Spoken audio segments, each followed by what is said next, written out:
Tahan na. Hindi naman maaano si Jo Marie doon. Bakit kasi hindi siya pwede isama? Tumagal lang naman kami ng ilang araw noon sa Laguna bago umuwi.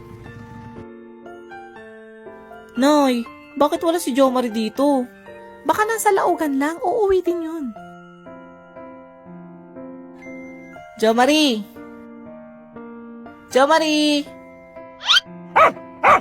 Jo Marie! Akala ko nawala ka na. Miss na miss kita. Uy, Jed, alam mo ba, nakakaawa yan nung iniwan nyo. Pakalat-kalat lang yan dyan sa labasan. Tapos minsan nakikipag-agawan pa sa pagkain ng ibang aso dyan sa kapitbahay. Huh? Nay, napakain niyo na ba si Jo Marie? Oo, ako naman lagi nagpapakain dyan. Eh ikaw, sa una ka lang talaga masipag magpakain. Hehe. Walang araw na hindi kami naglalaro ni Jo Marie noon. Para sa akin, siya yung pinaka-the best na alaga at best friend ko noon.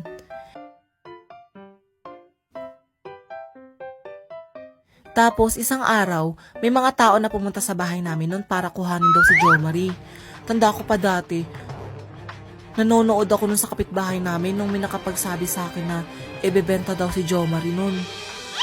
Jed, may mga tao sa bahay nyo. Kukuhanin na yung aso mo, si Jo Marie. Ano? Tay, anong gagawin nyo? Ibebenta na natin yung alaga mo. Bakit po? Ayoko, tay. Nanay. Hindi ako papayag. Hindi ako papayag, Jo Marie. Bakit ba ayaw nyo sa aso, tay? Sobrang iyak ako ng iyak nung mga oras na yun. Pati nga yung kapitbahay namin nakatingin na sa amin nun pero wala akong pakialam nun. Isa lang ang nasa isip ko nun at yun yung hindi ako papayag na kukuhanan nila yung aso ko. Huwag nyo na kayang ibenta, Chong. Nakakaawa naman yung anak nyo. Oo nga po, tara na. Hindi na natuloy yung pagkuha kay Jo Marie nun dahil naawa na din sa akin si tatay. At simula nun, hindi na niya ulit sinubukang ipakuha si Jo Marie sa akin.